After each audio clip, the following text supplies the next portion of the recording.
Coucou, c'est Vanessa et dans cette vidéo, on va coudre ensemble le legging sans bas.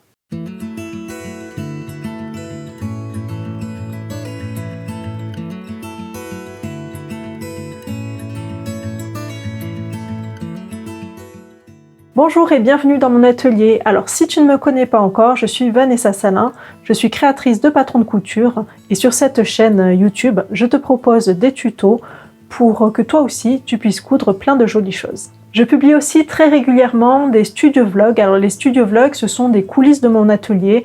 Donc je t'emmène avec moi, avec ma petite caméra, je filme tout au long de mes journées pour te montrer comment je travaille, comment j'avance au niveau de mes patrons, etc., des tutos que je filme. Donc n'hésite pas à t'abonner à la chaîne pour ne rien louper. Aujourd'hui, c'est mon petit cadeau pour avoir atteint les plus de 50 000 abonnés sur ma chaîne YouTube. Donc j'espère que ce tuto et ce patron te plairont.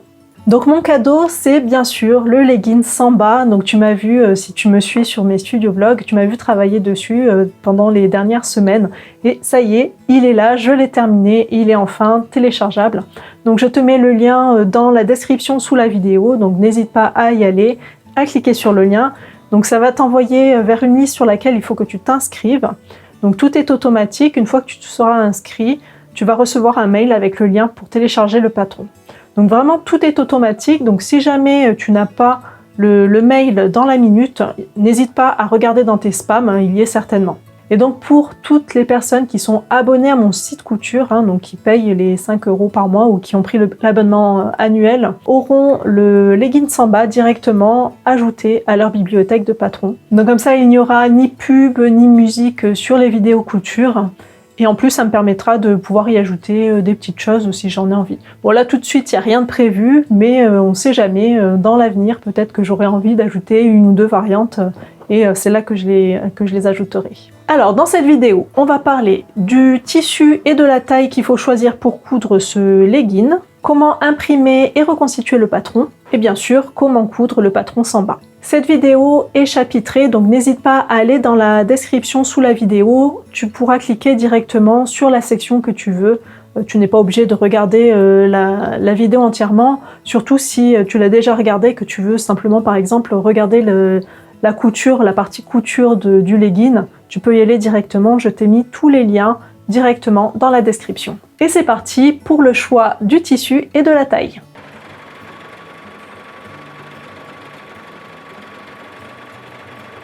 Alors le legging, c'est un vêtement qui doit être porté près du corps et donc qui doit être cousu en jersey avec un tissu extensible. Pour ce patron en particulier, je recommande un jersey qui a une extensibilité de 75%. Attention, ce n'est pas 75% d'élastane, c'est pas ça du tout. L'élastane, ça rentre dans la composition du tissu. L'élasticité, on peut la mesurer directement sur le tissu. Donc j'ai déjà fait une vidéo à ce sujet, donc n'hésite pas à aller la voir si tu ne sais pas comment on mesure ça, comment on mesure l'élasticité du tissu. Ensuite, si ton tissu, il a 100% d'élasticité, par exemple, il est beaucoup plus extensible que le 75%, tu pourras quand même utiliser ce patron, mais il faudra que tu choisisses la taille en dessous, donc il faudra descendre d'une taille.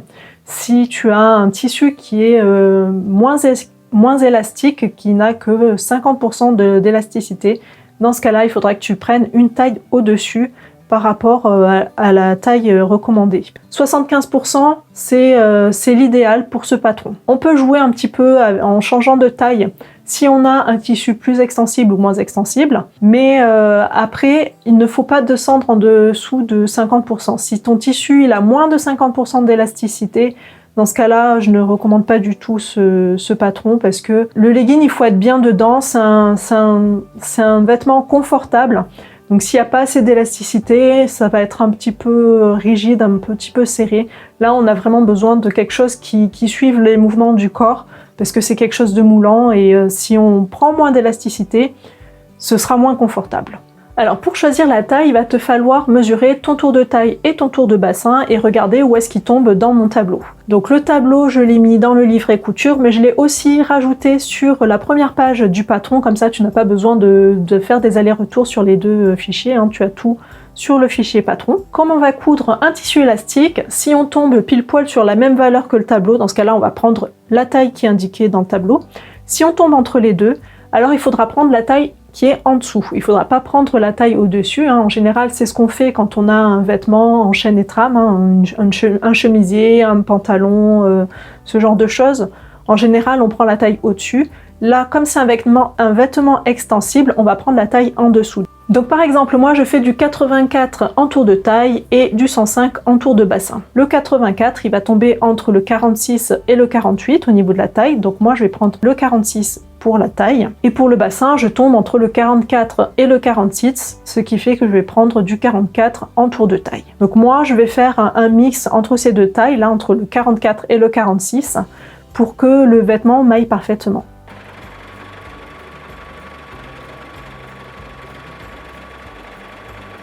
Donc Samba est composé de deux fichiers. D'un côté, on a le patron et de l'autre côté, on a les instructions de couture. Donc là, pour le moment, on va s'occuper du fichier du patron. Dans la marge de gauche, je vais ouvrir les calques, c'est ce petit bouton-là. Et je vais pouvoir désélectionner toutes les tailles que je ne veux pas. Donc moi, je vais garder simplement coché la taille 46 et la taille 44. Surtout, on garde coché la légende et les pages, parce que la légende, ça va être le nom de la pièce, le droit fil, etc. Et les pages, en fait, ça va être ton rectangle qu'il y a sur lequel il faudra que tu fasses ta reconstitution de patron, plus les numéros de page. Donc si tu n'as pas ces informations-là, tu ne pourras pas reconstituer ton patron correctement. Donc surtout, on laisse cocher les pages et la légende. Donc je vérifie bien qu'on n'a plus que ces deux tailles sur les pages. Je reviens sur la première page pour savoir quelles seront les pages à imprimer. Donc pour les tailles que j'ai choisies, il faut imprimer les pages 2 à 6. Donc je sélectionne les chiffres, je copie, je clique sur l'imprimante. Je ne veux pas tout imprimer, donc je coche page et puis je colle les chiffres que j'ai copiés tout à l'heure. Je vérifie bien qu'on va imprimer en taille réelle. On peut vérifier dans l'aperçu que les pages seront bien imprimées. Et je clique sur imprimer. Et c'est parti. Voilà, donc j'ai récupéré mon patron à l'imprimante et on va l'assembler. Donc la première chose à faire, c'est de vérifier qu'on a imprimé à la bonne taille. Donc il faut mesurer le carré de contrôle, il faut vraiment qu'il fasse exactement la taille qui est indiquée. S'il est trop grand ou trop petit, dans ce cas-là, c'est qu'on a mal imprimé et donc il faut refaire des réglages au niveau de l'imprimante. Donc sur ces pages, on a un cadre gris. Donc c'est sur ce cadre qu'il faudra assembler les différentes pages. Donc on va découper sur toutes les pages, donc sur le bord gris, de côté. Donc moi je choisis de couper toutes les bandes à droite et toutes les bandes en bas.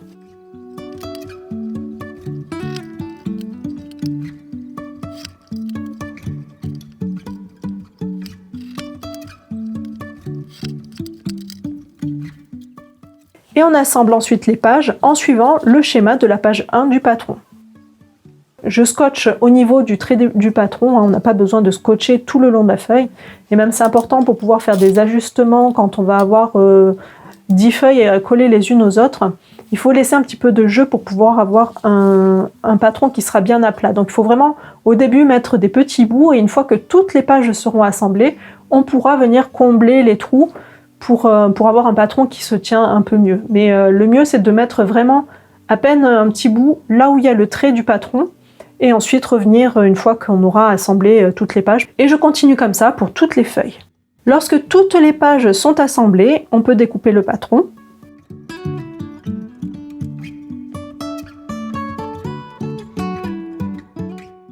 Et ensuite, on va découper les différentes pièces dans le tissu en suivant le plan de coupe qui est sur le patron. Alors attention parce que j'ai deux plans de coupe différents selon qu'on ait une taille jusqu'au 48, je crois. À partir du 48, on a une autre manière de couper puisque ça ne rentrait pas si on pliait le tissu en deux. Donc le patron devra être découpé à plat, donc sur une seule surface. Ça veut dire qu'on va devoir dessiner une première jambe, donc il faudra mettre le patron sur l'envers du tissu, dans un sens, donc avec les écritures face à soi. Et ensuite, il faudra retourner, avoir les écritures face au tissu et refaire le tracé. Donc ça va nous permettre d'avoir deux jambes différentes, parce que si tu mets le patron sur les Dans le même sens, en fait, tu vas te retrouver avec 2 jambes identiques et tu pourras pas le coudre, ton legging. Donc il faut bien faire attention à bien retourner le patron pour faire la 2e jambe. Et ensuite, on passe à la couture.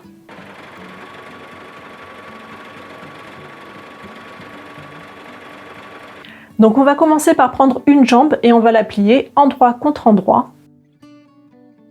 On épingle tout le long de la jambe.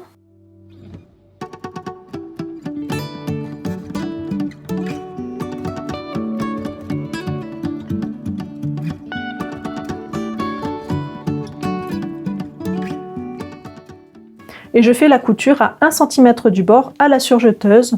Donc si tu n'as pas de surjeteuse, tu peux faire un point élastique à la machine à coudre. Par contre, attention, pour tout ce qui est couture de jersey, tissu extensible, il faut absolument utiliser des aiguilles spéciales pour jersey ou pour tissu stretch, parce que sinon tu vas avoir des problèmes, l'aiguille elle va pas bien traverser le tissu et tu n'arriveras pas à coudre correctement. Donc attention, on utilise les bonnes aiguilles avec les bons tissus.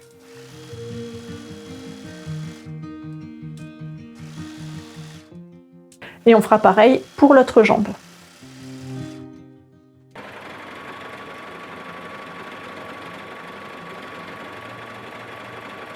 Pour la fourche, alors on va retourner une des jambes sur l'endroit. On l'insère dans celle qui est restée à l'envers. Donc ici, on vérifie bien qu'on a la couture à l'extérieur. Donc comme ça, on sait bien qu'on est sur l'envers sur cette jambe-là. Je superpose bien les coutures de jambes.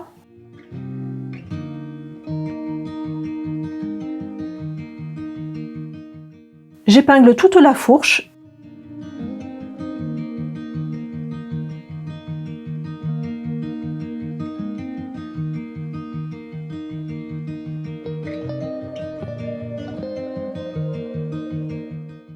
Et je vais coudre à la surjeteuse à 1 cm du bord.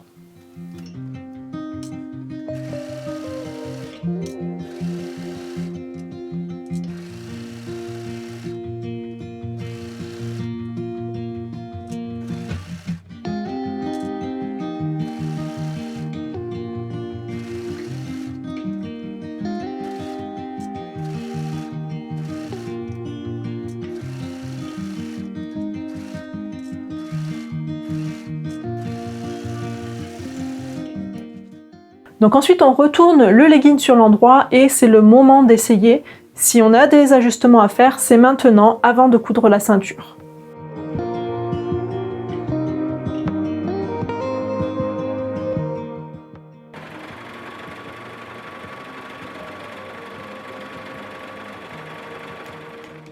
Pour l'élastique, je te conseille de couper exactement la valeur qu'il te faut. Donc le calcul, il est très simple. C'est ton tour de taille multiplié par 0,9 et tu rajoutes 2 cm pour la marge de couture. Donc si tu n'as pas envie de t'embêter à faire ce calcul, j'ai mis des valeurs standards dans le livret, mais vraiment c'est quand même vraiment mieux d'avoir la bonne dimension. Comme ça, ça ne va pas serrer, ce sera pas trop lâche, ce sera vraiment parfait.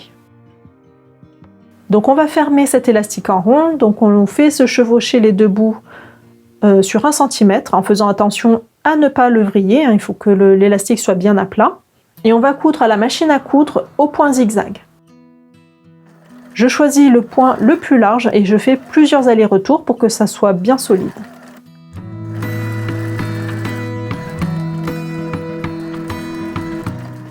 Ensuite, je plie la ceinture en deux, endroit contre endroit. J'épingle le petit côté et je couds à 1 cm du bord à la surjeteuse ou pareil avec un point élastique de la machine à coudre.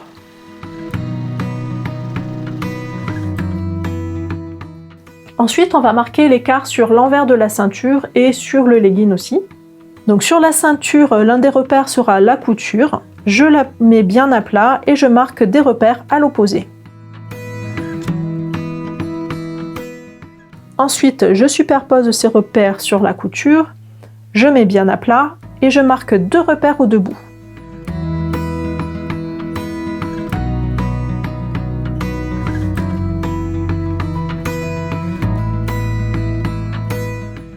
Voilà, comme ça, j'ai les quarts qui sont marqués sur la ceinture. Sur le legging, je superpose les deux coutures milieu devant et milieu dos. Donc comme ça, j'ai déjà deux repères et je n'ai plus qu'à marquer les deux côtés.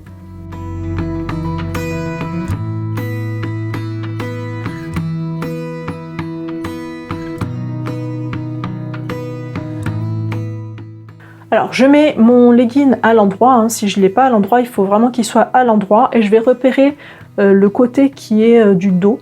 Donc c'est le côté où on a le plus de tissu, on a le tissu le plus haut. Le tissu le plus court, c'est le devant.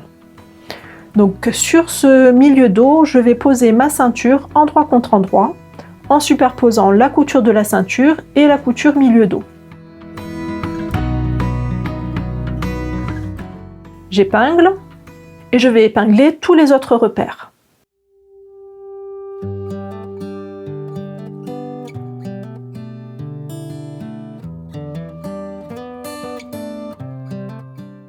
Je rajoute des épingles entre ces repères en alignant bien les deux bords. Donc je peux étirer légèrement le tissu si besoin, il faut que la ceinture et le legging soient bien alignés et qu'il n'y ait pas de petits plis.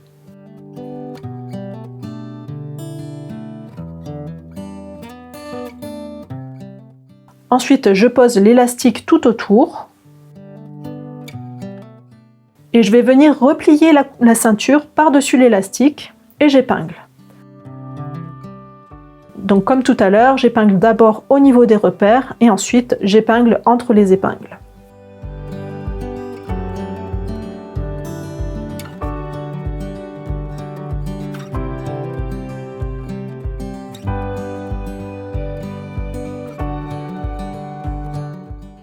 Et on va coudre directement à la surjeteuse en étant le plus proche possible de l'élastique.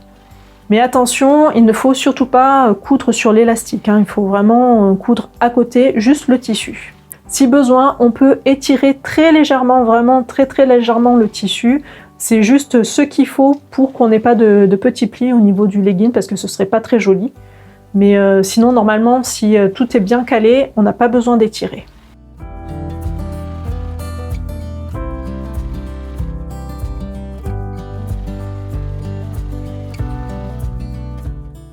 Si tu fais la couture à la machine à coudre, n'hésite pas à utiliser le plié spécial pour fermeture à glissière pour pouvoir coudre vraiment le plus au bord possible de l'élastique.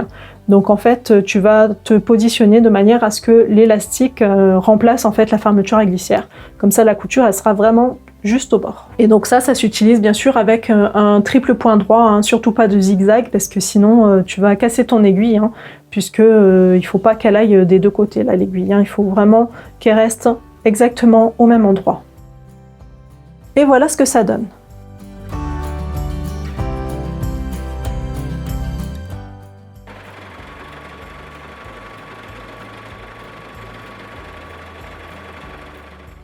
Je vais surfiler le bas de mes jambes, donc cette étape n'est pas obligatoire, mais je trouve que c'est plus facile de coudre ensuite l'ourlet si j'ai fait cette première couture là.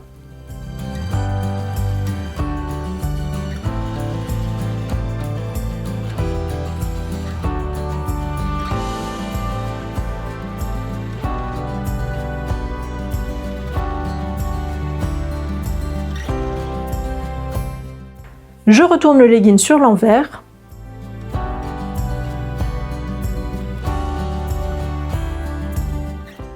Je trace une ligne à 2 cm du bord, d'un côté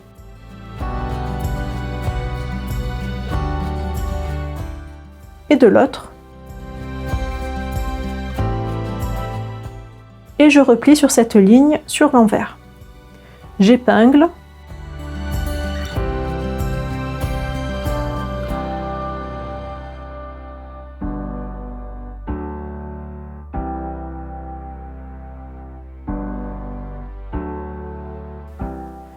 Et je couds avec un point élastique de ma machine à coudre. Donc je fais ma couture à 1,5 cm à peu près du bord.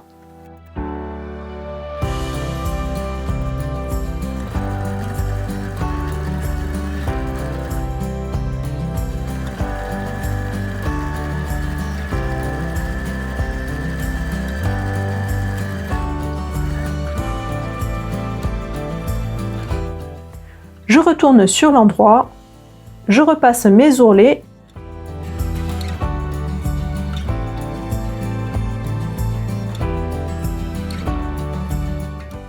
Et voilà, le legging est terminé. J'espère que ce patron te plaira. N'hésite pas à partager tes versions sur Instagram en me taguant, pour que je puisse voir tes créations. Et si tu n'es pas sur les réseaux, n'hésite pas aussi à me les envoyer par email. Moi, j'adore voir tout ce que vous créez avec mes patrons. Merci encore à toi de me suivre et d'avoir regardé cette vidéo jusqu'au bout. D'ailleurs, tiens, mets-moi dans les commentaires une petite fleur pour voir, comme ça je saurai que tu fais partie des personnes qui ont regardé cette vidéo jusqu'au bout. Et je te dis à très bientôt dans une nouvelle vidéo.